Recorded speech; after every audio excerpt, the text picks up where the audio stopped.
بسم الله الرحمن الرحيم.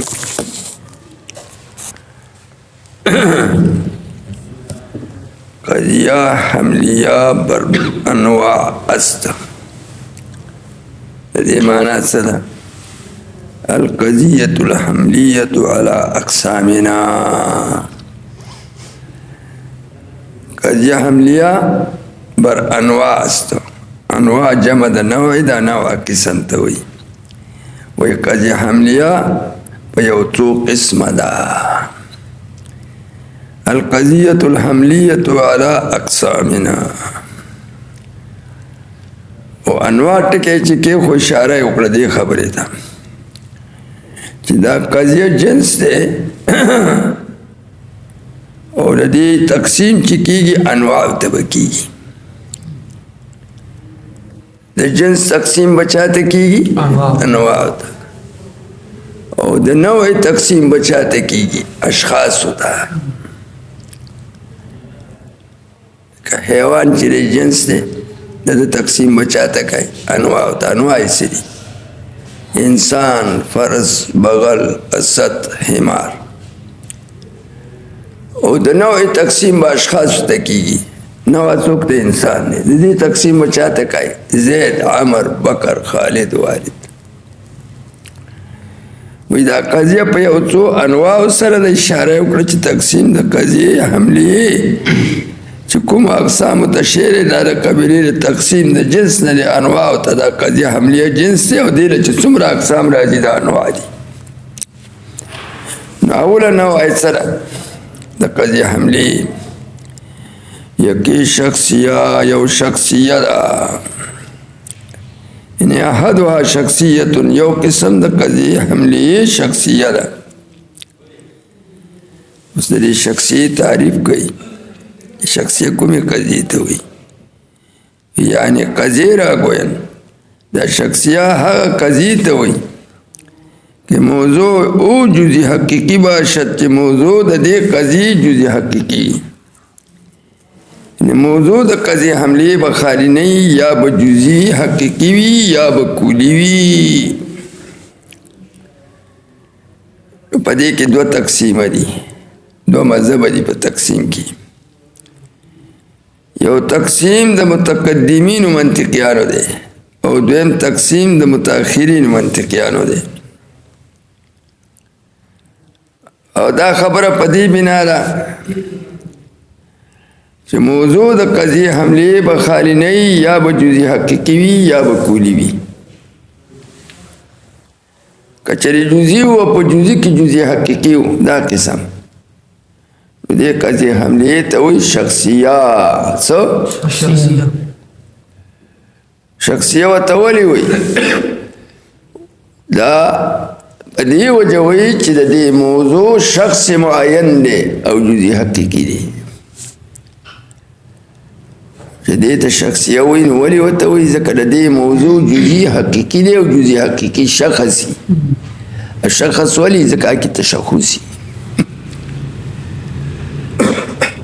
دیتا چی شخصیہ وی دا یہ نسبت تا منصوب بسوی شخص دا تسمیت الکل بے اسم الجز الاشرف تا. دیکھ موضوع شخص معین دے جزی دے نو دیتا شخصیہ وی منصوب بسوی شخص. نو دیتا طول قضیتا چی شخصیہ وی نو دا تسمیت الکل بی اسم الجزء الاشرف ذکا موضوع اشرف جزء ردین ابتدار قضی کی. کہ موضوع پدی کی شخص معین دے و جزی حقیقی دے ذکا وتا شخصیہ وی. و مثال شخصی بسنگی چی موضوع پا کی جزی حقیقی وی لکہ زیدن قائمن دا سکا دیارا زیدن موضوع مبتدا قائمن خبر او مخمول و رسیدی بھی دا شخصیہ بیا پا دو قسم را یو موجب را اول سالب را وجد حسر دارا چی بدی که بخالی نی یا با حکم بالثبوتی حکم بکی خالی نہیں یا با حکم پدی کی ایجابی بھی دا شخصیہ موجبہ شوا یا به حکم پدی کی سلبی وی نو دا شخصیت سالبه شوا. مثال شخصی موجبی لکه زید قائمون، مثال شخصی سالبی لکه زید لیس بکاتبنا. او که موضوع پکی کلی د شخصیه کې د متقدمین او د متأخرین خلاف نشته. موضوع جزئی حقیقی دا په دواړو مذهبونو شخصیه ده. او چې موضوع کلی نو دکه ځای کې د متقدمینو یو تقسیم دی او د متأخرینو بل تقسیم دی، جدا جدا دي. لکه کوم ځای کې چې موضوع د قضیه حملیه کلی، په کلی کې دوه څیزونه دي. لکه انسان کلی دی او دا موږ موضوع د قضیه حملیه جوړ کړو. د دې کلی کې دوه څیزونه دي. یو د کلی مفهوم دی. مفهوم یې څه ته وایي چې د ده نه فهم ته راځي. هغه فهم ته چې راځي هغه د ده معنا موضوع له ده.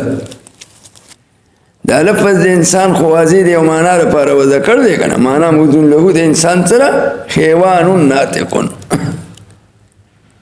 نو د دې کلي یو معنا موضوع له ده چې هغې ته منطقیان مفهوم وایي.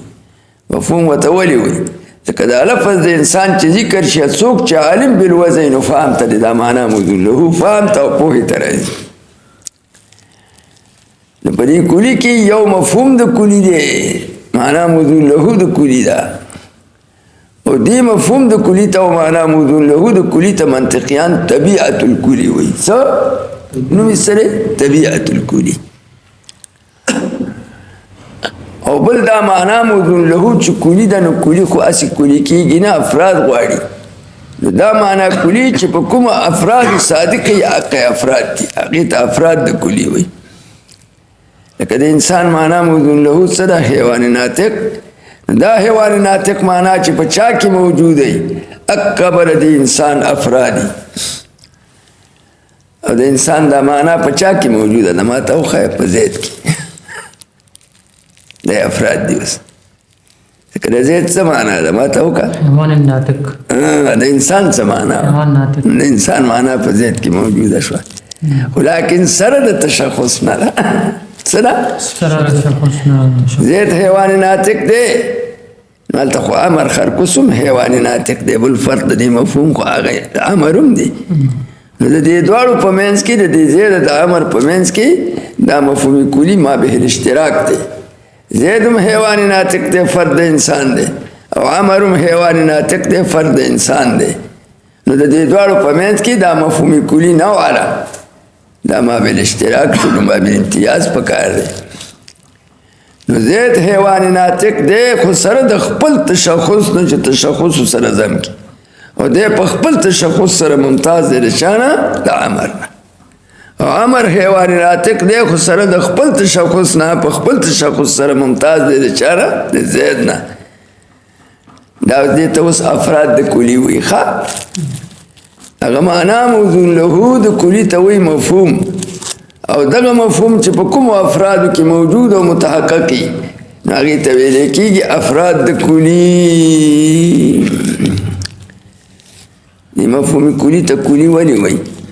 کلي دی منصوب دی خپل کل ته. چا ته؟ دی منصوب دی خپل کل ته. کلي څوک دی؟ کلي هغه جزي دی. د زید څه معنا ده؟ حیوان ناطق ما تشخص. د زید معنا مرکبه ده د حیوان ناطق او تشخص نه. او د حیوان ناطق پکې معنا ده چا؟ د انسان. و انسان کلي و. نو دته کلي ولې وایي؟ دی خپل کل ته منصوب دی چې هغه جزي دی. لکه د کلي کلیت چا ته معتبرېږي؟ خپل جزي ته. اوس هغه زید ته جزي ولې وایي مولا؟ جزی کی یہ دی نسبت تا منصوب بسوی جز او دا اگر جزیت چا تا معتبر دے؟ دی خپل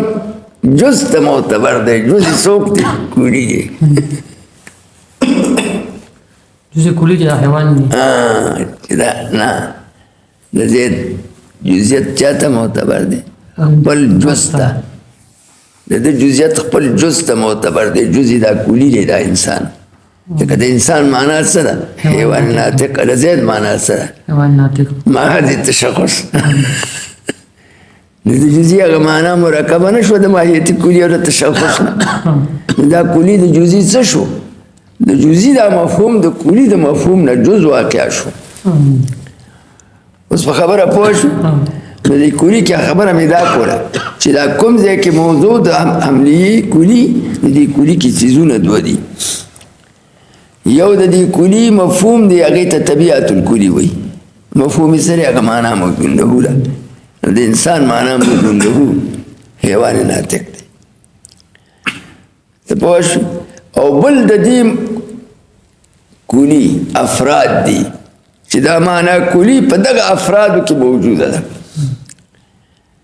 نو د انسان مفهوم څوک ته معنا موجود له حیوان ناطق افراد څوک دي چې دا حیوان ناطق معنا په چا کې موجوده ده هغه افراد دي یو په زید کې موجوده ده د زید معنا څه ده حیوان ناطق ما هذه التشخص بل فرد څوک ته امر د امر معنا څه ده حیوان ناطق ما هذه التشخص پر یو خپل تشخص دی او د جزئی دا معنا مرکبه ده د ماهیت کلی او د تشخص د ماهیت کلی یو جز د دې جزئی شو تشخص بل جز شو د ماهیت کلی د دې جزئی جز جوړ نه شو او جزئی ورته څه جوړ شو کل نو په کلی کې څیزونه دوه دي یو د کلی مفهوم دی هغې ته طبیعت الکلی وایي او بل د کلی افراد دي چې دا معنا کلی پکې موجوده ده او صادقه ده اوس چې په کوم ځای کې په حملیه قضیه حملیه موضوع پکې کلی وي نو دې کې بیا حکم صحیح په موجبه کې ایجابي وي او په سالبه کې دغه حکم سلبي وي نو دا حکم ایجابي او سلبي به ته په چا کوي په دې کلی کې خو دوه څیزونه دي دا حکم به اولا و بالذات پچای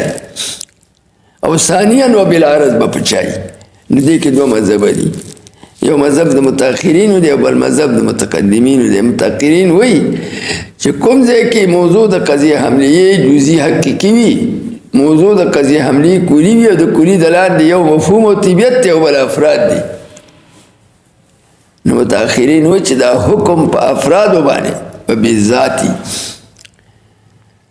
حکم په دې افرادو باندې صحیح ذاتی لیکن په دې افرادو کې طبیعت کلي پروت دی جز دی نو په دغه طبیعت کلي باندې به حکم بالعرضي طبیعت کلی حیوان ناطق دی ته چې کل انسان کاتبون نو حکم دلته کې څه دی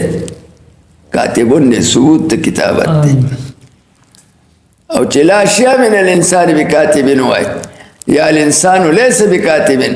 دا بیا حکم سلبي دی نو دا حکم ایجابي او سلبي چې په دې کلی کېږي موضوع کلی دی نو دې کلی کې خو څیزونه دوه دي که نه په دې کلی کې یو افراد د کلی دي او بل طبیعت د کلی دی مفهوم دی نو دا حکم به بالذات پچای متأخرین په افرادو وایي هغه وایي چې دا حکم به په دې افرادو باندې بالذاتي یعنې بلا واسطې وایي دا کتابت حکم به په الانسان کاتبون کې چاته ثابتېږي مولا متأخرین وی اولا و بالذات بدا الانسان کاتبون کې دا کتابت ثابتېږي افراد د انسان ته او افراد د انسان څوک دي دا کتابت به دوی ته ثابتېږي د زید امر بکر ته خو دې کلي ته به ثابتېږي بالعرض بالواسطه ولې د زید ته چې کتابت ثابت شو نو د زید مفهوم سره حیوان ناطق و تشخص د جزئی حقیقت مرکب دی د چانه د ماهیت کلی او د تشخص نه او د ماهیت کلی پکې یو جز دی نو دا حکم چې دی کل ته ثابت شو دی جزئی ته هر جزئی په کونه کې کلی پروت دی نو دا حکم دی جزئی ته ثابت شو بذات او دی کلی ته ثابت شو په ضمن د جزئی کې ځکه حکم علی الکل مستلزم دی حکم علی الجزء چې په کل حکم بذات شو نو په جز به حکم بالعرض کېږي په واسطې د چا سره واسطې د کل سره به دا حکم په جز هم کېږي ځکه دا جز د کل په ضمن کې پروت دی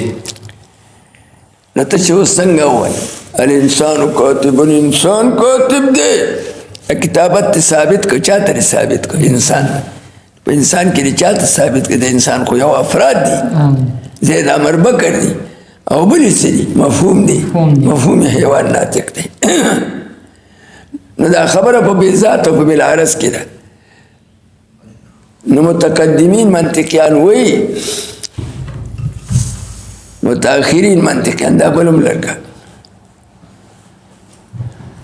لکه متأخرین وایي چې دا حکم به په افرادو بالذاتي خو دا هر فرد په ضمن کې دا کتابت په ثابتي چاته افرادو ته بالذات. نو حکم به په افرادو بالذاتي خو په طبیعت کلی باندې به دا حکم بالعرضي د هر فرد په ضمن کې طبیعت کلی پروت دی ځکه چې دا د جزئی د حقیقت مرکب دی د ماهیت کلی او تشخص. نو پال انسانو کاتبون کی دا ثبوت کتابت چاہتا وشو متاخرین په نسبت ذات دی افراد ته وشو زید عمر ته وشو. خو د زید په کونه کې څوک پروت دی زید څه شی دی حیوان ناطق دی سره د تشخص نه نو دی حیوان ناطق ما تشخص ته کتابت ثابت شو نو دا دی جزئی ته دا حکم ثابت شو بالذات دی زید. خو د انسان حقیقت سره حیوان ناطق او د زید حقیقت سره حیوان ناطق متشخص نو دا حقیقت د څه د دې کلی د دې جزئی نه جز نه دی کلی په جزئی کې جز دی نو چې دې کل ته دا حکم ثابت شو دا جزئی خرق وستا د دې جزئی په ضمن کې څه پروت دی ماهیت کلی پروت دی. نه دی ماهیت کلی ته دا حکم ثابت شو بالعرض په واسطه د دې جزئی سره. دا کسانی خبری نه دي. نو متأخرین وایي چې حکم چا کې چې کوم ځای کې موضوع کلی وه حکم پکې تکایي یا ایجابي حکم کوي یا سلبي. دغه حکم په افرادو د کلی باندې بذات دی او په طبیعت کلی باندې بالعرض دی. طبیعت ته دا حکم ثابتېږي بالعرض په واسطې د چا سره په واسطې د جزئی سره دا حکم ثابت شو کلی ته. ولې ځکه دا جزئی دا کلی د جزئی سره جز دی او دا کلی د جزئی جز دی چې د کلی ته دا جزئی ته دا حکم ثابت شو دی کل ته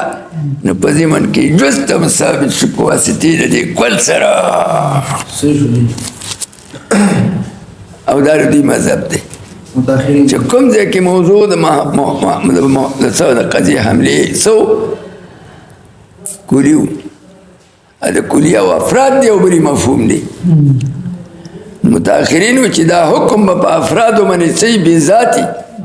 او په طبیعت کلی باندې به دا حکم بالعرضي په واسطې د دې جزئی سره وي. ته پوه شو او دوی حکم په افرادو ولې بذات وي دوی وایي چې محکومون علیه به هغه شی محکومون علیه بذات چا ملتفتون لی بذاتی محکومون علیه بالذات به هغه شی چې ملتفت له بالذاتی او مقصود بالذاتی او ملتفت له بالذات او مقصود بالذات نه دي مګر افراد دي نو محکومون علیه بالذات په افرادی په دلیل پوه شو. وایي محکومون علیه بالذات به هغه شی چې هغه ملتفت له بالذات او مقصود بالذاتی. ملتفت له او مقصود یو معنا او ملتفت له بالذات او مقصود بالذات نه مګر افراد دي نو محکومون علیه بالذات شو مګر افراد شو. دا قیاس اقترانی دی دلیل محکومون علیه بالذات په هغه شی چې هغه ملتفت له بالذاتی او مقصود بالذاتی دا صغرا شو او ملتفت له بالذات او مقصود بالذات نه مګر تر افراد دي دا کبرا شو. نو نتیجه ورکړه چې نتیجه دا ورکړه چې محکومون علیه بالذات نه دي مګر افراد دي. دلیل صغرا چې محکومون علیه بالذات باغ شی چې ملتفت له بالذاتی دا ولی نو وایي ځکه چې مدار د حکم په التفات بالذات مدار د حکم په څه شي دی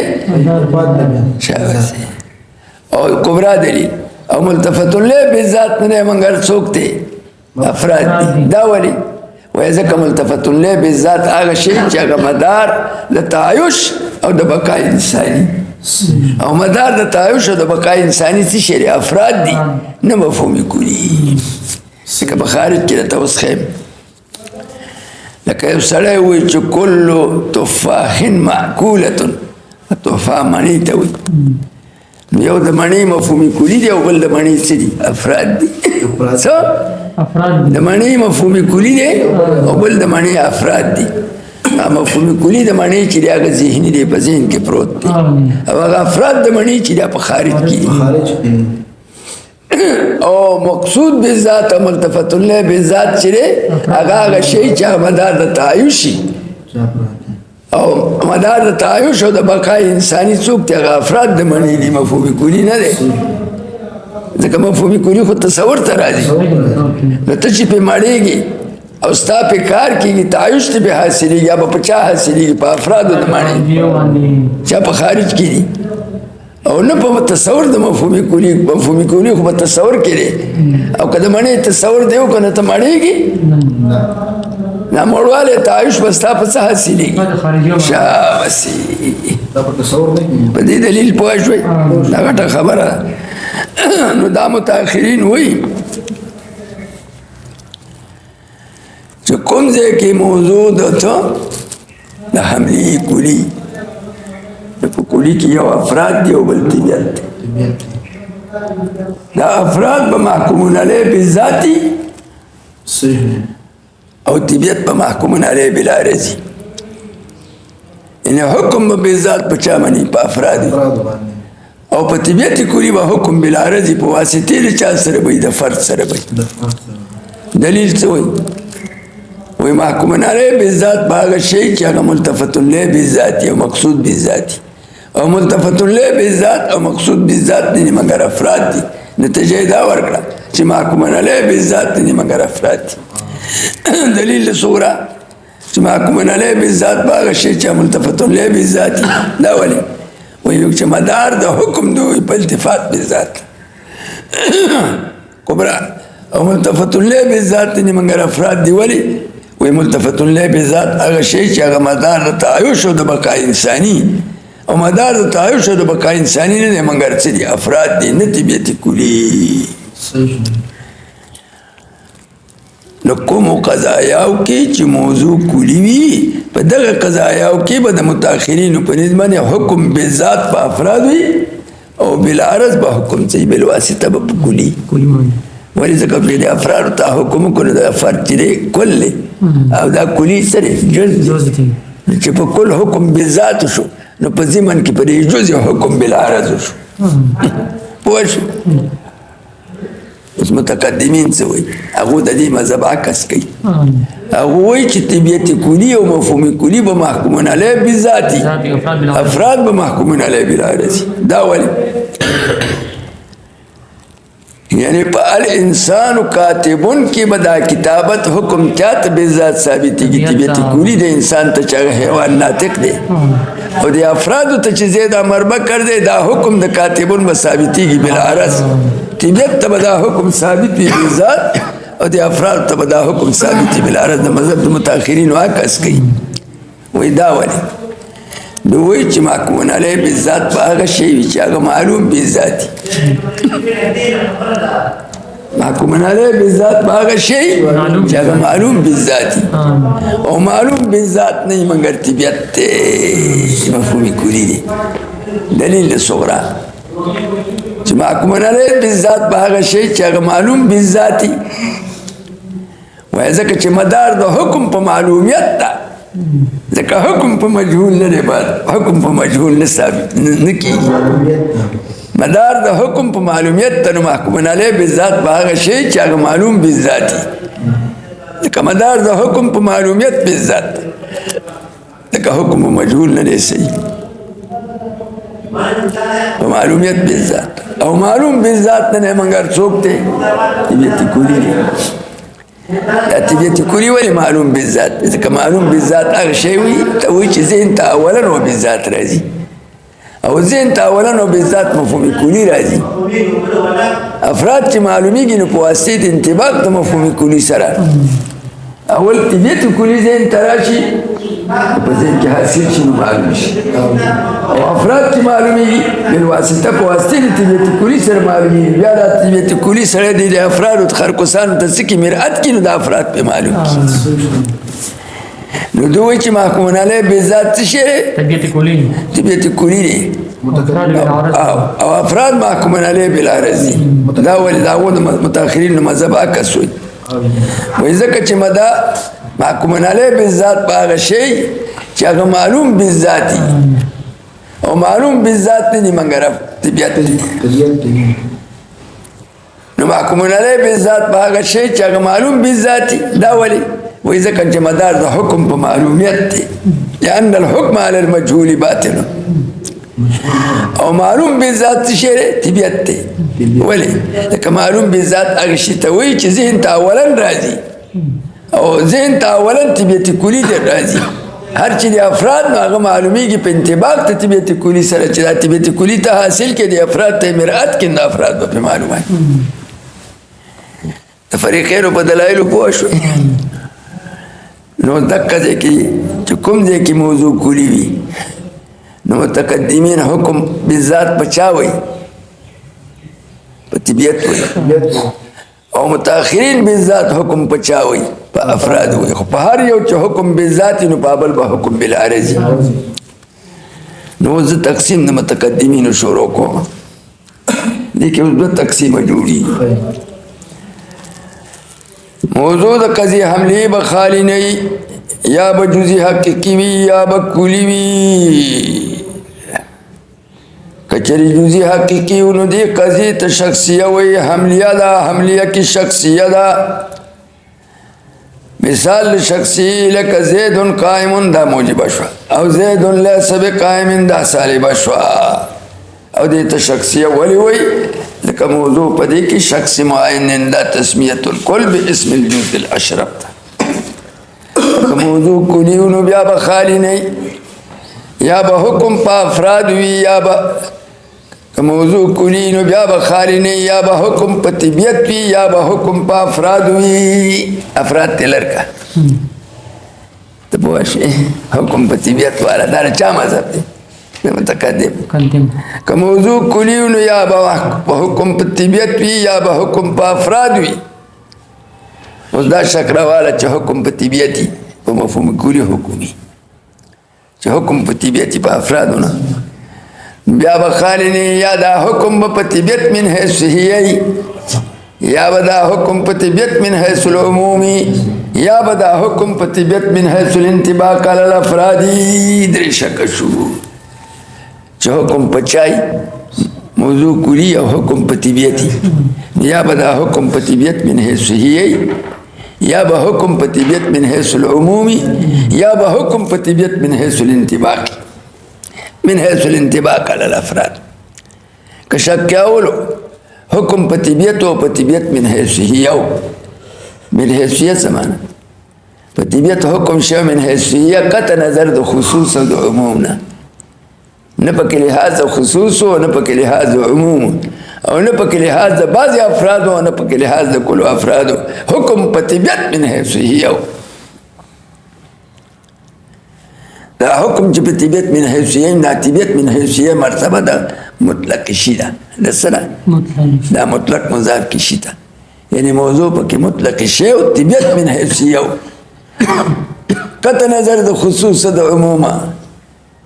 دا لحاظ پکې هم نو چې دا کلی خو افراد لري چې دا کلی په ټولو افرادو کې موجود دی ټولو کې چې دا عموم شو او کده په بعضې افرادو کې موجود دی دا خصوص شو حکم په طبیعت من حیثیه دی قطع نظر د لحاظ د خصوص عموم او تحقق فی جمیل افراد نه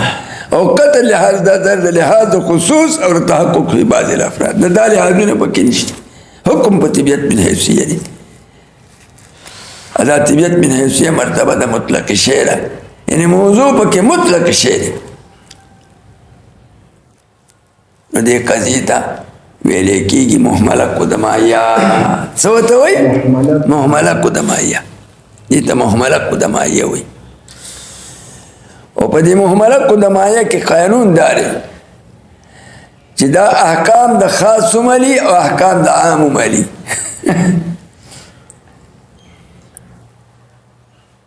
دې ته مطلق شی وایي. دې موجودیږي په وجود د یو فرد سره او منتفي کېږي هم په انتفاع د یو فرد سره او احکام د عام اخلي او احکام د خاص عملي.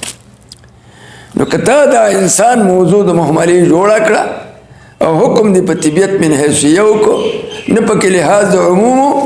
چې دا انسان په ټولو افرادو کې موجود دی او نه پکې لحاظ د خصوصو چې دی په بعضې افرادو کې موجود دی. دواړه لحاظ پکې نه د نفس مفهوم لحاظ حکم په مفهوم من حیثیه مفهومو قطع نظر د لحاظ خصوص او د عموم نه. عموم دې ته وایي چې ته متحقق په ټولو افرادو کې والی او خصوص دې ته وایي چې ته متحقق په بعضې افرادو کې والی. دواړه لحاظ پکې نشته.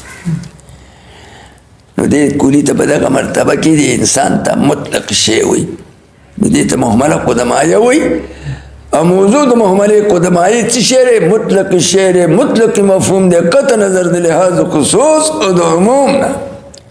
او دې مطلق شي کې قانون دار چې دې موجودیږي په وجود د یو فرد سره. که یو فرد انسان موجود شو نو ته به وجدل انسان وایي او منتفي کېږي هم په انتفاع د یو فرد سره. که یو بل فرد انسان منتفي شو امر نو انتفع الانسان به هم وایي. او دې به احکام د عام هم اخلي. د عام انسان احکام څه دي؟ کلیت. الانسان کلیون. او د خاص احکام به هم اخلي. احکام د عام به هم اخلي لکه کلیت شو الانسان کلیون به وایي. او د خاص احکام به هم اخلي. د خاص د جزئی احکام څه دي؟ الانسان آکلون و شاربون. دا موضوع چې په دغه وخت کې څه شي؟ طبیعت من حیثیه شي قطع نظر د خصوص د عموم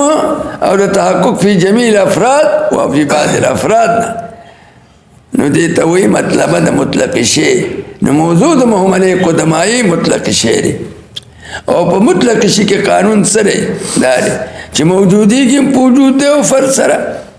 او منتفي کېږي هم په انتفاع د یو فرد سره او احکام د عام هم اخلي. د عام انسان احکام څه دي؟ کلیت او نوعیت. او د خاص احکام هم اخلي. د خاص انسان احکام کوم دي؟ خاص هغه جزئیات دي. د جزئیاتو حکم اخلي. الانسان کاتبون و شاربون و کنیون. دا موضوع د مهملې قدمایي عبارات دي.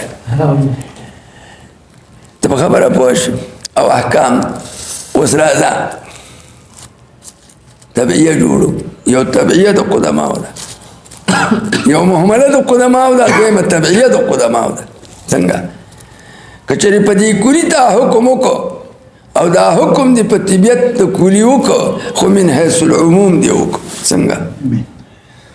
په دې انسان دې حکم وکړو په دې حیثیت سره په حکم د کاتبون کوي چې دې عام دی او متحقق دی په ټولو افرادو کې. طبیعت من حیث العموم باندې دې حکم وکړو. طبیعت بشرط العموم. نو دې طبیعت څه وایي؟ شیء مطلق وایي. څه وایي؟ شیء مطلق. دا موضوع طبیعي ده په نزد قدماو باندې. شیء مطلق. په انسان د حکم وکړو په دې حیثیت سره چې دی عام دی او متحقق دی په ټولو افرادو کې. نو دې ته بیا شیء مطلق وایي په توصیف سره. دا شیء موصوف دی او مطلق صفت دی. شیء مطلق. او دغه قانون سره دی به موجودیږي په وجود د یو فرد سره. چې یو فرد انسان موجود شو نو ته به وجدل انسان وایي. ولیکن نه منتفي کېږي په انتفاع د یو فرد سره. ځکه دې ته عام اخیستی دی. نو که امر منتفي شو نو ته به انتفع الانسان نه وایي. ځکه دې ته عام اخیستی دی او په انتفاع د خاص سره انتفاع د عام نه راځي. نو دی به احکام د عام اخلي او احکام د خاص منالي او موجودیږي به په وجود د یو فرد سره او نه به منتفي کېږي په انتفاع د یو فرد سره. او احکام د عام به اخلي او احکام د خاص منالي. د عام انسان احکام څه دي؟ کلیون و نوعون دی. دا حکم به پرې کوي. خو هغه مخکې چې په مطلق کې چې کوم حکم کوه به پرې نه کوي. هغه احکام د خاص هم اخیسته. او دغه ځای کې ته دا نه شي ویلی چې الانسان آکلون و شاربون. دا خو د خاص انسان احکام دي. تاسو فرق وکړو. نو مهمله قدمایه کومه قضیه ده؟ حکم په طبیعت من حیث هی قطع نظر د لحاظ خصوص د عموم و تحقق فی جمیع الافراد و بعض الافراد نو دغه بیا موضوع د محملې قدمایي ده او قانون په محملې قدمایي کې سره دا احکام د عام هم اخلي او د خاص هم اخلي او دا مرتبه د مطلق شی ده دویمه تبعیه د قدماو ده تبعیه د متاخر جدا ده او تبعیه د قدماو جدا ده ګورې محمله هم جدا ده او تبعیه هم جدا ده او کچری حکم دی کړو په طبیعت من حیث العموم باندې په دې انسان دی حکم کړو کلیو د طبیعت من حیث العموم اغستیو چې دا انسان دی په دې حیثیت سره اغستیو چې دی عام دی په ټول افرادو کې موجود دی دې ته بیا شیء مطلق وایي څه شیء مطلق په تقید سره او دا موضوع د طبعیه د پنځ د قدما باندې قضیه تبقت قصه وایي قضیه طبعیه عند القدما وایي او دی شیعون مطلقون کې قانون داره چې دا موجودی کی په وجود دی او فرد سره که یو فرد انسان موجود شو ته به وجد الانسان وای خو نه منتفی کېږي په انتفاع د یو فرد سره چې یو فرد منتفي شي امر نو انتفا الانسان نشي ویلی او احکام د عام اخلي د خاص نه علي نو په دغه وخت کې به په دې انسان ته کوم حکم کوي د عام حکمونه به پې کوي الانسان کلیون و نوعون به وایي خو جزیات حکم نه علي الانسان اکلون و شاربون به نه وایي فرق وشو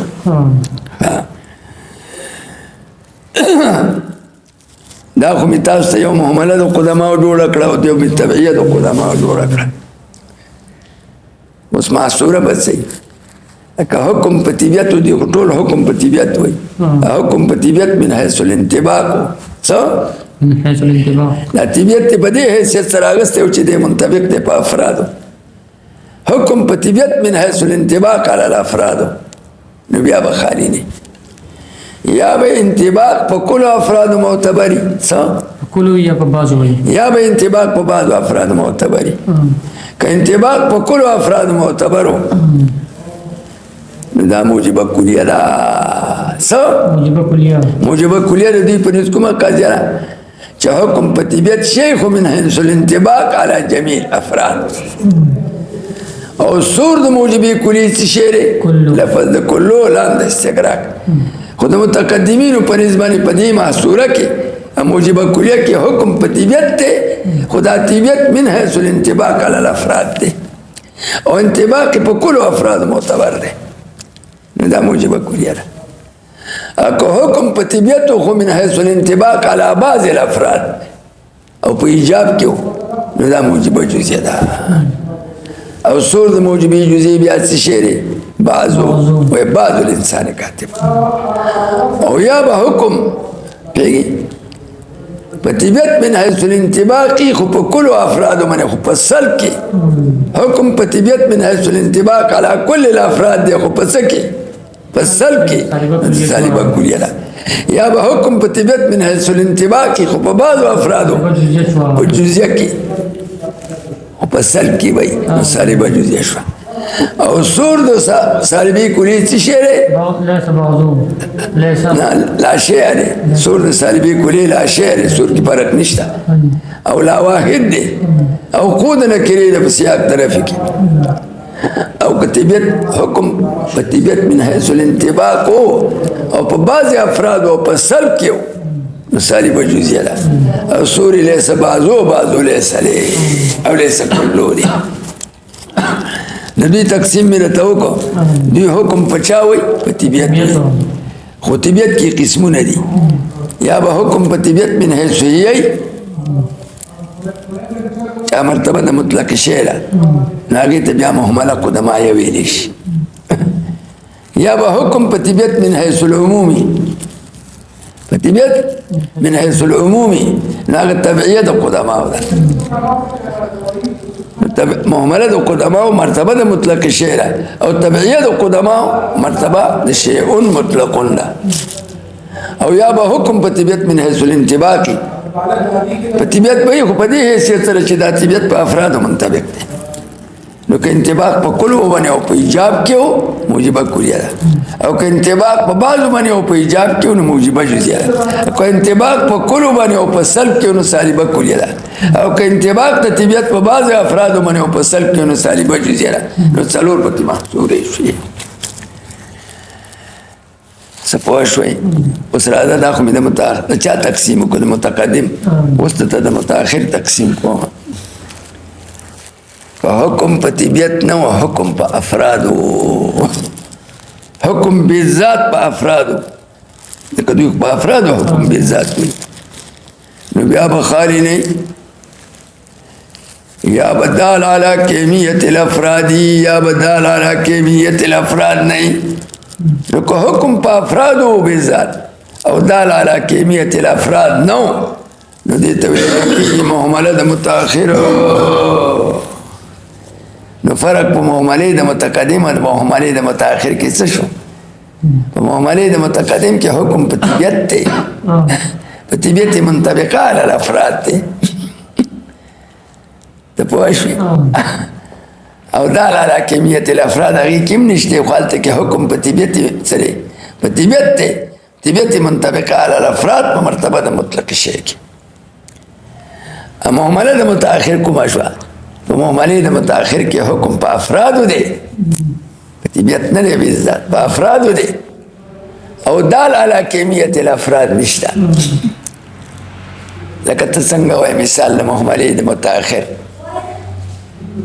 الانسان کاتبنا انسان کاتب دے دا کتابت حکم متاخرین پچا کئی پا افرادو کئی بالذات دا الانسان کاتبن مانا بس کئی الانسان و انسان زید عمر بکر خالد والد کاتب دی پا افرادو حکم کو پا افرادو حکم بذات را گئے پا طبیعت بالعرض را گئے پا زمن دا افرادو کی خدا لالا کیمیت الافراد شتا پا الانسانو کاتبون کی دی حکم پا زید عمر بکر وی او دا کتابت زید عمر بکر دا ثابت ای خدا لالا کیمیت الافراد نشیش دا حکم پا طولو دے که پا بازو دے دا معلوم نا نو دی تا محملہ دا متاخر وی محملہ و تولی وی لکه محملہ دا احمال نا احمال ترک تا وی دی که دا لالا کیمیت الافراد ترک شیره دا لالا کیمیت الافراد سوری اغسور بکی نشتا اوس د دوی تبعیه جوړو دغه محمله هم وي متاخرین خو تبعیه هم وي که د دوی په مذهب کې هم تبعیه شته خو د دوی تبعیه بیا جدا ده متاخرین وي که حکم په افرادو او دال علی کمیت الافراد نو دا څه شی دی دا محمله د متاخر شو او که حکم په طبیعت صحیح او په افرادو نو صحیح څنګه حکم پا طبیعت صحیح و پا افرادو نو صحیح نو دقا دے که دیم حکم پا طبیعت وی چی دس یو قضیه پایداش چالتا که حکم پا طبیعت کلی صحیح وی و پا افرادو نی صحیح دقی تا دی بیا طبعیه وی لکه څنګه بوی یو سړی و چې الانسان کلینا انسان کلی دی د انسان کې یو افراد د انسان دی او بل طبیعت د انسان دی چې حیوان ناطق دی او دا حکم د کلی تا کړ دی په چا کړ دی په انسان انسان کې څیزونه دوه دي یو د انسان افراد دي او بل د انسان طبیعت کلی دی چې حیوان ناطق دی دا حکم د کلی په چا صحیح دی په دې افرادو صحیح دی نه ته چې الانسان کلیون قضیه نه ده موضوع دی کہ څوک ته انسان دی او انسان خو کلی دی یو طبیعت ته طبیعت حیوان ناطق دی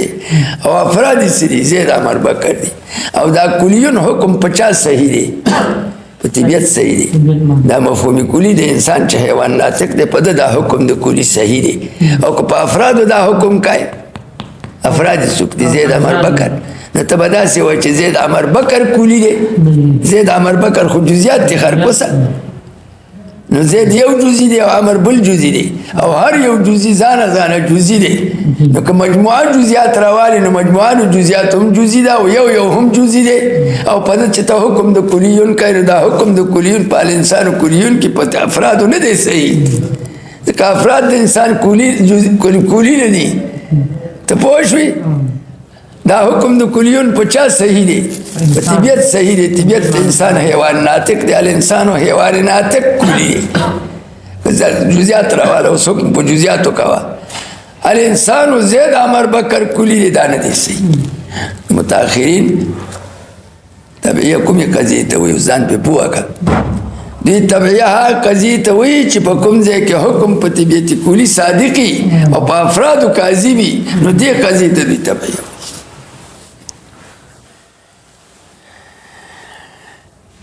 پوه پې نه شوي ګوره طبیعت صادق کې پاتې نو یو محمله د قدماو شوه محمله د قدماو کومه قضیه ده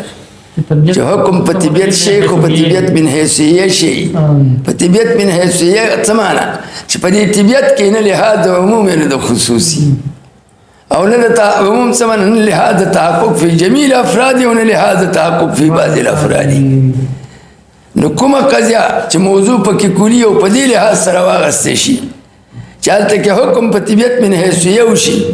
نه پکې لحاظ د عموم د جميع افراد نه پکې لحاظ د خصوص د بعض افراد الته کې حکم په مطلق افراد ناغه مرتبه د مطلق شعر نو دغه محمله سره قدمایه او محمله قدمایه کې قانون سره هغه احکام د عام مخلي او د خاص مخلي پوه او دغه انسان دی چې په مرتبه د شیء مطلقون کې والی زمانہ دا خو طبیعت کلی دی او دا طبیعت کلی په دې لحاظ سره والی چې دی عام دی متحقق دی په ټولو افرادو کې او بیا په حکم کوي نو دې ته طبیعت من حیث العموم وایي دا مرتبه د مطلق د شیء مطلقون ده شیء مطلق ده او دغه بیا څه ده د متقدمینو په دې باندې څه ده دا بیا تبعیه ده احکام د طبیعت من حیث العموم اخلي او احکام د طبیعت من حیث الخصوص نه دا خو محمله د قدماو شوه که نه اوس محمله د متاخر او تبعیه د متاخر کومه یوله دې کې دو فرق دی تبعیه د متاخر هغه قضیه ده چې په کوم ځای کې موضوع کلي ده یو افراد دی یو د دې موضوع کلي طبیعت دی که دا حکم موږ په افرادو کوو نو کاذبېږي او که دا حکم په طبیعت کوو نو صادقېږي نو دقې ته متاخرین څه وایي تبعیه وایي لکه په خارج کې به مثال څنګه یو خیرات الانسان کلی الانسان کلی یا وایي چې الانسان نوع انسان کلی دی انسان نوع ده دې کې موضوع څوک ده انسان محمول سره کلی یا نوع او نسبت سره حکم سره ثبوت کلیت انسان ته او ثبوت نوعیت انسان ته دا حکم د انسان یو افراد دي زید عمر بکر دي او بل د انسان طبیعت کلی دی چې حیوان ناطق دی دا د کلیونو د نوعونو حکم په افرادو صحیح دی نه جی اجزا دي افراد د انسان خو زید عمر بکر دي په هغو خو حکم د کلی نه دی صحیح هغه خو جزیات دي خر پسه په هغو حکم د جزي کېږي د کلی حکم په کوم ځای کېدی شي کاذب دی ورسېدي او په طبیعت کلی دا حکم صادق دی طبیعت کلی د انسان څه دی حیوان ناطق ټیک د کلیم دی او نوع هم ده په جزیاتو دا حکم نه دی صحیح او په طبیعت کلی صحیح دی نو متاخرین تبعیه کومې ته وایي چې حکم په طبیعت صحیح او په افرادو نه صحیح بیا پکې د طبیعت من حیثیه او د طبیعت من حیث العموم لحاظ نه کوي دا کې ته تبعیه وایي ته پوه شې او د متاخرین اوس محمله راته وښیه محمله د دوی به کومه غوږ کېده محمله د متاخر کومه یوه ده محمله د متاخره قضیه د دوی په حکم بذات په افرادو وایي چې حکم په افرادو شي او دال علی کمیت الافراد نه وي نو دقې ته محمله د متاخر وایي په خارج کې ته مثال ښیم لکه سړی وایي چې الانسانو کاتبون د متاخرین حکم په چا وایي افرادو دا کتابت چاته ثابتوي انسان ته انسان کې خو یو افراد دي یو د انسان طبیعت کلی دی نو طبیعت کلی دی انسان سره حیوان ناطق خو په ذهن کې دی هغه کتابت کولی شي او کنه چل دقه دی کې متاخرین حکم په چا کې معامله کې حکم په افراد وایي په هره قضیه کې چې موضوع کلی حکم په افراد وایي او دوی حکم په افراد وایي اوس د قضیه څنګه جوړوي الانسان کاتبون دا محمله ده اوس دوی حکم په چا وایي دلته کې دا کتابت حکم چاته ثابتوي افرادو ته او که دا حکم د کتابت طبیعت کلی ته ثابت شي نو طبیعت کلی څوک دی انسان حیوان ناطق دا کتابت حیوانات کوي که افراد کوي افراد کې دلته بدل على طبیعت کلی ولې کتابت نه کوي ځکه طبیعت کلی خو په خارج کې نشته په خارج کې خو د افراد نه دا طبیعت کلی په ذهن کې دی تصور کې راغلی او چې تصور کې راغلی دی په ذهن کې شنو په ذهن کې شنو دته کتابت ثابتول نه دي صحیح ولې کتابت په قلم کېږي په مشاڼه کېږي په څه کېږي په کاغذ کېږي نو په ذهن کې دا څیزونه شته دا خارجي څیزونه دي ته چې الانسان کاتبون وایي متأخرین په معامله کې حکم په قضیه کې چې موضوع کلی حکم په چا وایي افراد وي او دلته خو په افرادو نه دي صحیح که افراد د انسان څوک دي زید امر بکر دي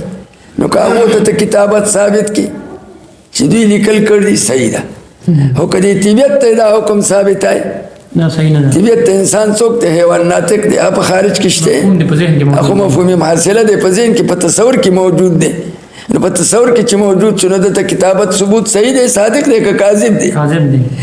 ولې کاذب دی کتابت چې یو سړی کوي نو سره به قلمي سره به صحیح کاغذي او ګوتې به خوځي نو دا طبیعت کلي په ذهن کې پروت دی سره قلم شته کاغذ سره شته چې د لیکلو کې د صلاحیت د لیکلو لري لیکل خو په ګوتو کېږي دلته ګوتې نشته دا خو طبیعت کلي دی ګوتې خو افراد لري نو په دې قضیه کې حکم په چا صحیح دی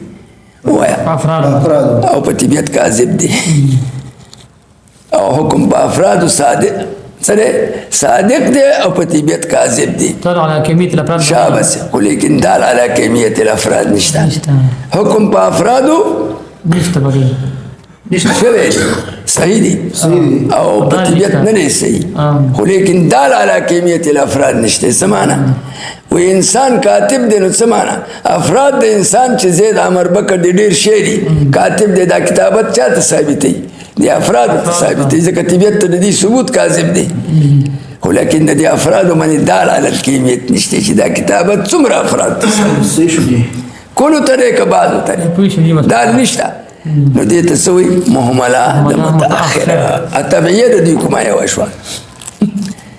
طبیعه هغه شوه چې حکم په طبیعت صحیح دی او په افرادو نه دی صحیح هغه څنګه دی لکه چې ووایي الانسان کلیون الانسان نوعن دا کلیت نوعیت تا چاته ثابت کوم دا انسان ته په انسان کې خو څیزونه دوه دي یو افراد دي یو طبیعت یو طبیعت دی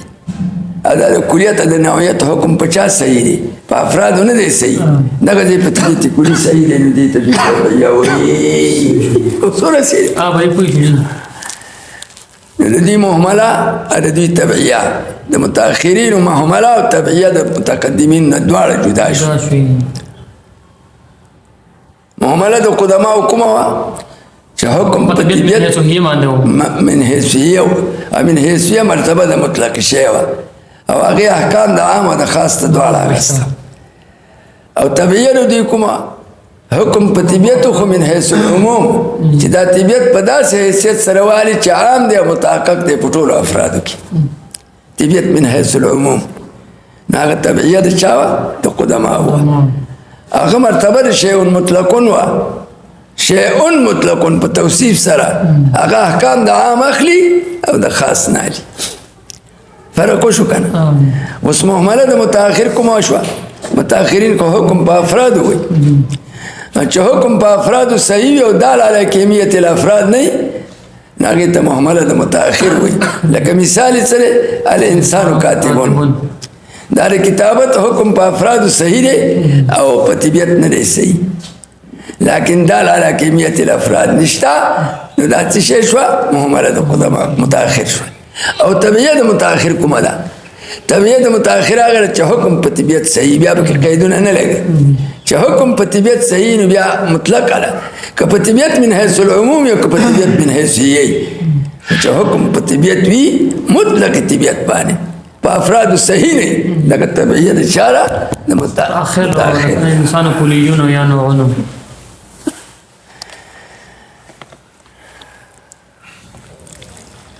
دا ډېر ګران فرق دی ګوره ښه ګران دی نو سبق ګران دی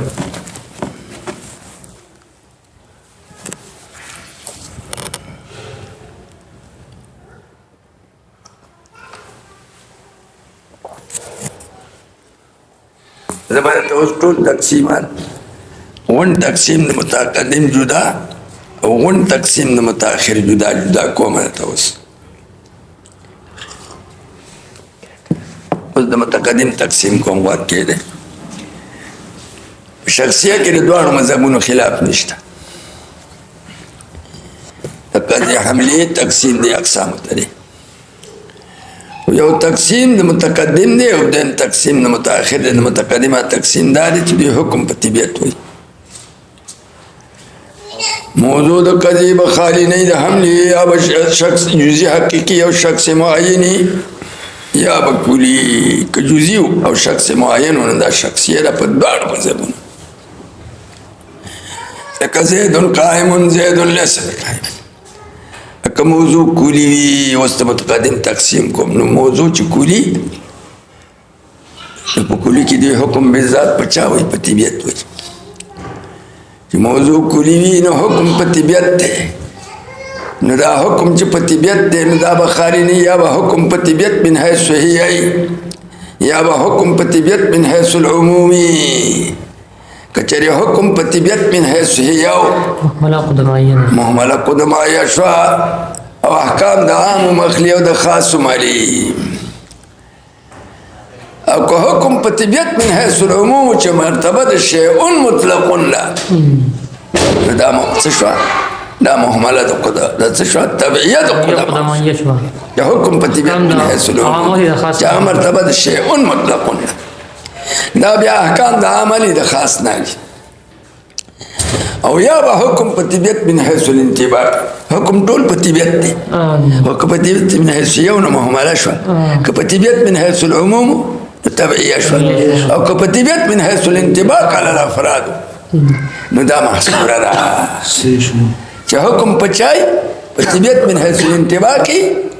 دا محصوره شو د متقدمین په نو دا انطباق په خالی نه یا به انطباق په کلو افراد وي په ایجاب کې یا به انطباق په کلو باندې وي په سلب کې که انطباق په کلو باندې په ایجاب کې نو موجبه کلیه ده که انطباق په کلو باندې په سلب کې نو سالبه کلیه ده او سور د موجبه کلیه څه شی ده کلو او لام د استغراق او سور د سالبه کلیه څه شی ده لا شيء لك لا شيء من الإنسان بحجر يو لا شيء بل لا واحد لا واحد من الإنسان بحجر بل وقود نكريد في سياق نفك لك لا رجل في الدار لا طول صور سالبي كليش اكو حكم بتبيت من حيث الانطباق خو انطباق معتبر شيء په بازو باندې یا په ایجاب کې یا په سلب کې وي که انطباق په بعضو معتبر و په ایجاب کې و موجبه جزیه ده او سور د موجبه جزیه څه شی وایه بعضو او واحد لکه وایي بعض الانسان کاتب یا وایي واحد من الانسان کاتب که انطباق په بعضو معتبر و په سلب کې نو سالبه جزیه ده او سالبه جزیه سور څه دی وایه لیس بعضو لیس کلو لیس بعضو بعضو لیس لك وليس بعض الإنسان كاتب بعض الإنسان ليس بكاتب تيجي خبر پوش خلاص شوي كان دا تقسيم د شام او کو د متقدم بس د متأخر کو كموضوع كلي وار متأخرين حكم په كلي کې په افراد وي نو دغه کې حکم په افراد وي نو بیا به خالی نه چې حکم په افراد وي یا بدال علی کمیت الافراد وي یا بدال علی کمیت الافراد نه حکم په افراد او په طبیعت نو سیدا به ګوري ښه دوی حکم په افراد وي نو مقدس و چې دا حکم په افراد صحیح او په طبیعت باندې کاذب نو حکم په افراد او په طبیعت حکم نو صحیح حکم په افرادو نو بیا به خالی نه یا بدال علی کمیت الافراد وی یا بدال علی کمیت الافراد نه نو که حکم په افراد او دال علی کمیت الافراد نو ندیته مو سوی محمله د متأخر لکه الانسان کاتب وای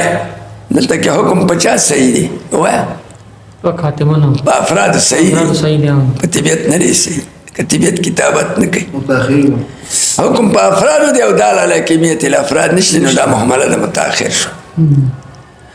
او که حکم په طبیعتو بیا صحیح نو دې ته دوی تبعیه وایي چې حکم په طبیعت صحیح او په افرادو نه صحیح دې ته دوی تبعیه وایي به مثال څنګه لکه ووایي چې الانسان کلی الانسان نوع دا نوعیت او کلیت حکم تا چاته ثابت کړ انسان او انسان کې یو افراد دي او بل سره طبیعت دی او دا حکم په افرادو کاذب دی ولې ځکه افراد د انسان خو نه کلی دي او نه نوع دي کلیت نوعیت حکم د چاره طبیعت دی نو دا تبعیه شو تبعیه د متأخر دی او پیژنده چالته کې حکم په طبیعت صحیح دی په افرادو نه دی صحیح لکه الانسان کلی و نوع په خبره پوه شو او که حکم په افرادو او دال علی کمیت الافرادو دا دوی تقسیم کوم حکم په افرادو او دال علی کمیت الافرادو دال په کمیت وو یا به حکم په کلو افراد وي په ایجاب کې یا به حکم په کلو افراد باندې وي په سلب کې یا به حکم په بعض افراد باندې په ایجاب کې یا به حکم په بعض افراد باندې په سلب کې نو که حکم په کلو افراد او په ایجاب کې ودال علی الکمیت وو نو دا موجبه کلیه ده لکه کل انسان کاتب او که حکم په بعض او په ایجاب کې او دال علی الکمیت نو دا موجبه جزئیه ده لکه بعض الانسان کاتب او که حکم په کلو افراد او په سلب کې سالبه کلیه ده او سور به بیا راته خیمه اکو حکم په څو په بعضو افرادو په سر کې دا تقسیم د متأخر شو د موجبي کلی سور څو دي کلو دی او لام د استغراق د موجبي کلی تعریف څنګه دی وایي د متأخر په نس موجبه کلی هغه قضیه ده چې دې کې حکم شي په ثبوت د محمود سره تمام افراد د موضوع او سور کلو لام د استغراق سالبه کلیه تعریف څنګه دی سالبه کلیه د متأخرینو تعریف دار سالبه کلیه قضیه چې دی که حکم شي په صد د محمول سره د تمام افراد د موضوع نه سور لا شیء الا واحد دی او خود نه کړي په سیاق د نفي کې لکه لا رجل فی الدار او سالبه جزیه کومه قضیه تعریف یو کا چې دی که حکم شي په صد د محمول سره د بعض افراد د موضوع نه موجبه جزیه قضیه چې دی که حکم شي ثبوت محمود سره بعض افراد د موضوع ته او سور د موجبه جزیه سره دال علی الکمیت لفظ د بعضو لفظ د واحد لکه بعض الانسان کاتب واحد من الانسان کاتب او سالبه جزیه قضیه چې دی که حکم شي په صد محمود سره د بعض افراد د موضوع نه الثور غدال على الكيمية سالبي سره سالبي جزي ليس كله لك وليس كل إنسان كاتب نري طول إنسان كاتب ليس كله ده سالبي جزي يا ليس بعضو ده وليس بعض الإنسان كاتب يا بعضو ليس بتقديم ده بعضو سر ليس بعض الإنسان ليس بعض الانسان كاتب بعض الانسان ليس بكاتب كليس بعضو مقدم كيف ليس او كليس مقدم كيف بعضو خو فرق سره ليس كله او ليس بعضو بعضو ليس په منځ کې فرق دار چې ليس كله دلالت کوي پر رفع د ایجابي کلی باندې مطابقتا او په سلب جزئی باندې بل التزام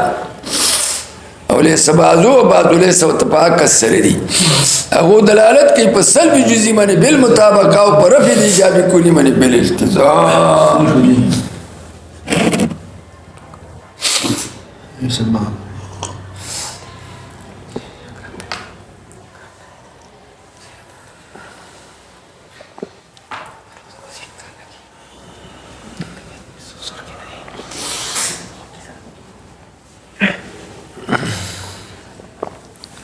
کتاب ته ګورئ دا د چې کوم تقسیم کړی ځای د چا کړی دا تقسیم د متأخرینو کړی ښه د قدیمینو تقسیم دی خدای والي پرېښی دی او تاسو ګوجي ځکه چې د ده استادان متاخرینو د هغو ملګرتیا یې کړې ده. او جی بابا خبرې ابو خبرې معلوم شو حقیقت معلوم شو. دې کتاب کې چې کوم تقسیم دی دا د متاخرینو دی ښه ها ایکته ګور اوس متقدمین او غټ کتابونه دي. قضیه حملیه بر انواع است، یعنی القضیة الحملیة على اقسام. ها دا انواع ټکي ولې کېښوده؟ تقسیم په دوه قسمه دی. په کلي کې چې تقسیم کوي که نه نو تقسیم د کلي په دوه قسمه دی. یا به تقسیم الجنس الى الانواع یا به تقسیم النوع الى الاشخاص. تقسیم د جنس انواعو ته لکه تقسیم د حیوانو کې انسان او فرس او بغل او اسد ته. بیم په کلی کې چې تقسیم کېږي دا تقسیم النوع الى الاشخاص دی. لکه په انسان کې چې تقسیمو کې زید عمر او بکر خالد او والد بېنظیري ته په خبره پوه شو. دا د قضیې تقسیم چې شی دی د قضیې حملې او انواعو ته شی دا تقسیم کوم تقسیم دی وی بر انواع است که نه نو معلومه شو چې دا تقسیم الجنس الى الانواع دی. دا قضیه جنس دی او دا کوم اقسامی چې دي دا انواع دي. دا تقسیم د نوع الى الاشخاص نه دی، دا تقسیم الجنس الى الانواع دی. او د جنس انواع ته ولې دی په دې ځان پوه کړه. د قضیې د لاندې انواع دي څنګه کابل قضیه په دوه قسمه ده، یو حملیه ده او بل شرطیه ده او بله شخصیه ده. نه قضیه اول په دوه قسمه ده، یو حملیه ده او بله شرطیه ده. او دا حملیه یو نوع ده او شرطیه بله نوع ده. بل نوع ده. او بیا په دې حملیه کې اقسام دي. حملیه کې بیا اقسام دي. حملیه په دوه اقسام لري. حملیه یو شخصیه ده یو تبدیل موضوع پکې جزئی حقیقي او چې موضوع پکې کلي دا تقسیم. چې موضوع کلي یا محمله ده که دال علی کمیت الافراد نه یا طبعیه ده چې حکم په طبیعتي په افرادو نه کي یا حکم په افرادو وي خو دال علی الکمیت وي هغه محصوره ده. د محصورې څلور دي، موجب کلیه، سالب کلیه، موجب جزیه، سالب جزیه. خو هغه دال علی الکمیت چې په مقدار دلالت کوي هغې ته ثور وایي، ماخوذ دی د ثور البلد نه. ثور البلد احاطه کړي په بلده باندې او دې ثور احاطه کړ په افرادو د موضوع باندې من حیث الکلیت والبعضیت. نو دې دال علی الکمیت ته ثور وایي. نو که دال علی الکمیت پکې و نو دې ته مصوره وایي. او صور څو دي؟ صور څلور دي. یو صور د سالب موجبي کلي دی هغه کلو او لام د استغراق دی. او بل صور د سالبي کلي دال علی الکمیت لا شیء بل لا واحد. لا واحد اوس قیدي کلي ته اشاره کوي. په لا واحد کې دا واحد نکره ده د لا د لاندې راغله. نکره چې واقع شي په سیاق د نفي کې عموم پیدا کوي. نو څه قیدي کلي ته اشاره شوه. حقوق د نکرې په سیاق د نفي کې دا صور د سالبي کلي دی. لکه لا رجل فی الدار، نشته یو فرد افراد د رجل نه په دار کې. صور د موجبي جزئی بازو دی او صور د سالبي کلي لا شیء ولا واحد او قود نکرې په سیاق د نفي کې. او صور د سالبي جزئی لیس کلو لیس بازو بازو لیس. دا ټول صور دي. قضیه حملیه په یو څو نوع ده. یکی شخصیه یعنی قضیه راگوین. دا شخصیه قضیه ته وایي که موضوع او جزئی حقیقی باشد. چون زید انسان زیدون انسان دا موجبه شخصیه شو و زیدون لیس بجماعت زید ګټه نه ده دا سالبه شخصیه شو. دوم محمله ده متأخر راغسته ده. هغه کومه ده؟ یعنی قضیه محمله قضیه ده که موضوع او کلی باشد چې موضوع کلی خو مجرد از لفظ حاصر خو خالی وي د لفظ حاصر نه. لفظ حاصر وایي سور ته، د سور نه خالی. نو حکم په افرادو شی خو دال علی کمیت الافراد نه، او د دال ته لفظ حاصر وایي او سور ورته وایي. مثال به څنګه د مهملې لکه یو سړی وي الانسان و حیوانون، دا حیوانون حکم په چا شی دی؟ په انسان. خو په انسان کې په مفهوم د انسان شی دی د متأخر په نسبت که په افراد افراد افراد دی. د دې معنا به ته څه کوې؟ الانسان و افراد د انسان چې زید عمر بکر خالد والد دی. حیوانونه دغه افراد حیوان دی. دا حیوانیت ثابت کړ دی افرادو د انسان ته، خو مقدار د دغه افرادو نه دی معلوم چې دا حیوانیت تمام افرادو د انسان ته ثابت دی او که بعضو ته دی. دا لال کیمیت نشته. نو دا مهمله شو. خو دا مهمله موجبه شوه. مهمله سالبه لکه ووایي والانسانو لیس بحجرین. افراد د انسان نه دي ګټه، خو دغه افراد نه دي معلوم چې دا سلب د حجریت د څومره افرادو نه کړی، په دې دلادال نشته. محصوره بله حملیه محصوره ده. محصوره کې هم دی حکم په افراد وایي ښه، یعنی قضیه محصوره هغه قضیه ده که لفظ حاصل در آمده باشد چې لفظ حاصل پکې راوړی شي. و حاصل 4 لفظ است. حاصل 4 لفظ دی، یعنی صور 4 دی. چون کلو لکه کلو شون، دا کلو په چا کې راځي؟ ووایه په موجبه کلیه کې. کلو انسان کاتبون کلو تبلیغی حامل البشتره. و بعضو دا بعضو د چا سور دی. دا دلالت کوي په کمیت د افراد دغه جزئی موجبه جزیه. و بعضو خو د موجبه کلی تعریف تاسو ته معلوم دی په متأخرینو پریز. موجبه کلی هغه قضیې ته وایي چې دې کې حکم شی په ثبوت محمول سره تمام افراد د موضوع لکه کل انسان کاتبون او کل تبلیغی حامل البشتره. او بعضو چې دا سور د موجبه جزئی دی.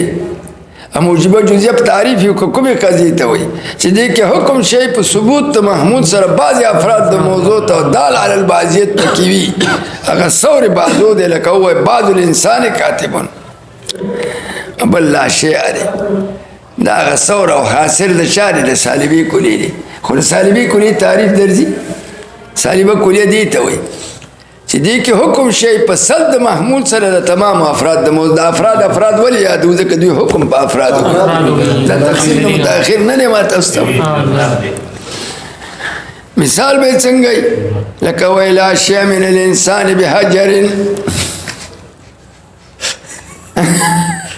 نشته دی یو فرد افراد د انسان نه ګټه سلب د حجریت یو کړ تمام افراد د انسان. او بل مثال یې ته ښه لا شیء من التبلیغ بشجاعنا.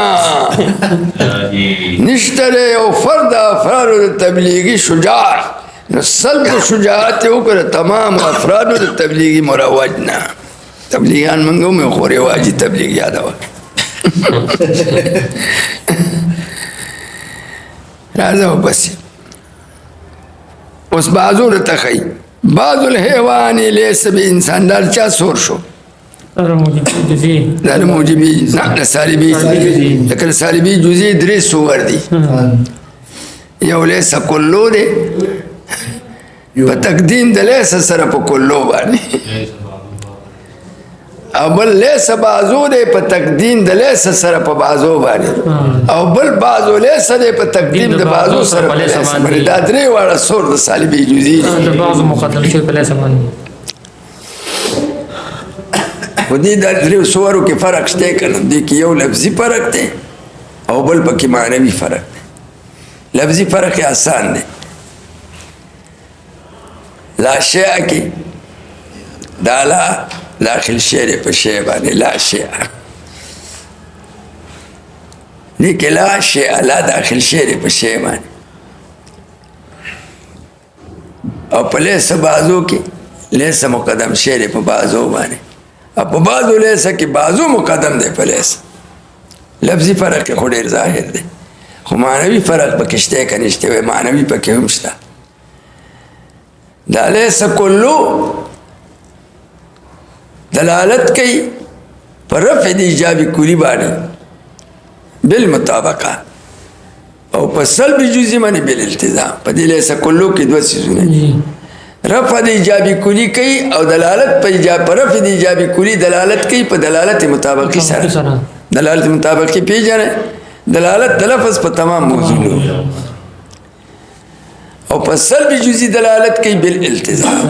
دا لیس چې داخل کې په کلو باندې نو د دلالت کوي پر رفع د ایجاب کلی باندې او دا رفع د ایجاب کلی د معنا مطابقي ده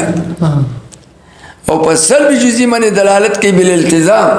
دا سلب جزئی سره لازم ده د رفع د ایجاب کلی سره څه سلب جزئی لازم اوس د تخیمه دا لیس کلو لیس بر لانه راوړي کلو بوای څنګه بوای کلو انسان کاتبون هر انسان سره دا کلو چې داخل کی او لیس دلانه راوړي دا کلو انسان کاتبون کې دا دلالت کوي په ثبوت د محمول باندې تمام افراد د موضوع ته نه دي کې ایجابي کلی دي په کلو انسان کاتبون کې سره ایجابي کلی اوس چې ته په لیس داخل کی نو دا ایجابي کلی به پورته کی لیس کل انسان کاتب نه دی ټول انسان کاتب نو مطابقتاً دلالت په څه وکړي لیسا کلو په رفع د ایجابي کلی څنګه چې دا لیسا په کلو دلته داخل شعر نو چې تا نو داخل کړی نو د کل انسان کاتبون څه معنا وایه ثبوت د کتابت تمام افراد د انسان د کل انسان کاتبون خو موجبه کلیه ده کنه په موجبه کلیه کې څه ثبوت د محمولی تمام افراد د موضوع ته د کل انسان کاتبون معنا دا چې دا کتابت کل افراد د انسان ته ثابت دی اوس په تعالی سره داخل کا دا ایجابي کلی لري کا لیس کل انسان کاتبون څه معنا ده چې ټول انسان کاتب نه دی رفع د ایجابي کلی ونکړه دا لیس کلو دا لیس په کلو داخل دی نو چې دا لیس په کلو نو داخل دا داخل شی نو او دې تا قضیه جوړول نه کومه قضیه و موجبه کلیه و کل انسان کاتبون ار دې معنا څه ایجابي کلی چې کتابت ثابت ته خو تمام افراد د انسان ټول اوس په لیس داخل کړه لیس نه دی کل انسان کاتب ټول انسان کاتب نه دی نو ایجابي کلی پورته کنه دی لیس څه چلو کو د کل انسان کاتبون د دې موجبي کلی نه هغه ایجابي کلی لري کو نو رفع د ایجابي کلی وکړه دا د معنا مطابقي ده لیکن دا رفع د ایجابي کلی ملزومه ده او سلب جزئی سره لازم دی اوس لکه چې ټول انسان کاتب نشو نو رفع د ایجابي کلی په څو طریقو سره کیږي په دوه طریقو سره یا رفع د ایجابي کلی کیږي په سلبي کلی سره رفع د ایجابي کلی څنګه کیږي سلبي کلی سره چې سلبي کلی راوړي چې دا محمول یو فرد افراد ته ثابت نو رفع د ایجابي کلی کیږي سلبي کلی سره رفع د ایجابي کلی یو کیږي په سلبي کلی سره چې سلبي کلی وکړي چې دا محمول ثابت نشي یو فرد افراد موضوع ته او بل رفع د ایجابي کلی کیږي په سلبي جزئی مال ایجابي جزئی سره سلبی جزئی مال ایجاب الجزئی چې دا محمول ثابت وي بعض افراد ته مسلوبي د بعضو نه هم کولو ته ثابت نشو رفع ایجابي کلی په دغه دوه طریقو سره کیږي او د هرې طریقې سره سلبي جزئی لازم دی رفع ایجابي کلی په څو طریقو کیږي یو په سلبي کلی سره کیږي لکه کل انسان کاتبون کې ایجابي کلی دی دا رفع ایجابي کلی چې کیږي چې دا ایجابي کلی ته لړکای دا محمول ثابت تمام افراد ته نه وای لړکای نو په دوه طریقو سره کیږي یو په سلبي کلی سره کیږي چې دا محمول ثابت تمام افراد ته نه نو هم رفع ایجابي کلی وشو نو رفع ایجابي کلی یو کیږي په سلبي کلی سره او د سلبي کلی په کوره کې جزئی سل پروت دی د سلبي کلی سره سلبي جزئی لازم دی او دوی رفع ایجابي کلی په دې طریقې سره کیږي چې دا محمول مسلوبی د بعض افرادونه او ثابتی بعض نو چې دا محمول د بعض افراد د موضوع نه مسلوب یا بعضو ته ثابت نو هم ایجابي کولی پورته شو ټولو ته ثابت نشو کنه نو رفع د ایجابي کولی په دوه طریقو سره کیږي یو په سلبي کولی سره کیږي او د سلبي کولی په کونه کې سلبي جزئی پروت دی د سلبي کولی سره سلبي جزئی لازم دی او دویمه طریقه د رفع د ایجابي کولی په څه سره کیږي سلبي جزئی مع ایجاب الجزئی چې دا محمول بعض افراد د موضوع ته ثابت شي او د بعضو نه مسلوب شي نو هم کلو ته ثابت نشو بعض شو بعض نشو ثابت نشو صحیح شو بس فرق مې وکړو یعنی لیس کلو دلالت کوي پر رفع د ایجابي کولی باندې بالمطابقه دا دلالت مطابقي دی او جزئی باندې بل او په سلبي جزئی باندې بالالتزام دا سلبي جزئی سره لازم دی دا ولې لازم دی ځکه د رفع د ایجابي کولی دوه طریقې دي یو طریقه سلبي کولی دی د سلبي کولی په ضمن کې سلبي جزئی پروت دی سلبي کولی ملزوم دی او سلبي جزئی سره لازم دی او دویمه طریقه د رفع د ایجابي کولی سره سلب جزئی مع ایجاب الجزئی او چې دا محمول بعض افراد ته ثابت شو نه بعض نه مسلوب شو نو ټول ته ثابت شو د ایجابي کولی بیا مشکل نو رفع د ایجابي کولی کیږي یو په سلبي کولی سره او سلبي کولی ملزوم دی او سلبي جزئی سره لازم او دویمه طریقه سره رفع د ایجابي کولی چې محمول ثابت بعض افراد ته او مسلوب د بعضو نو بیا هم ثابت کولو ته نشو رفع د ایجابي کولی وشو نو رفع د ایجابي کولی په دوه طریقو سره کیږي او هر طریقه نه ملزومه او سلبي جزئی سره لازم هو شو جيب خطأ ته خبره پوه شو نو لیس کلو معنا مطابقی سره رفع د ایجابي کولی بالمطابقه او سلبي جزئی بالالتزام پوه شو اوس په لیس بعضو لیس بالحق استی لیس بعضو په تقدیم د لیس سره په بعضو او بعضو لیس په تقدیم د بعضو سره په لیس دا لیس کلو حق استی څنګه دوی دلالت کوي په سلبي جزئی باندې بالمطابقه او پر رفع د ایجابي کولی باندې بالالتزام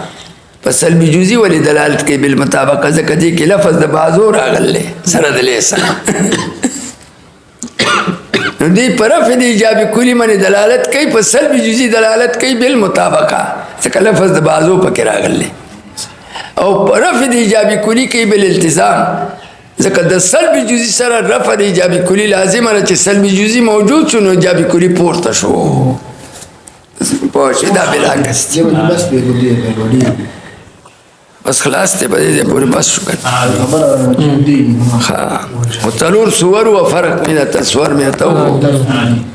هوس د دې نه رسته چلے فصل قضیه حملیه کی دروي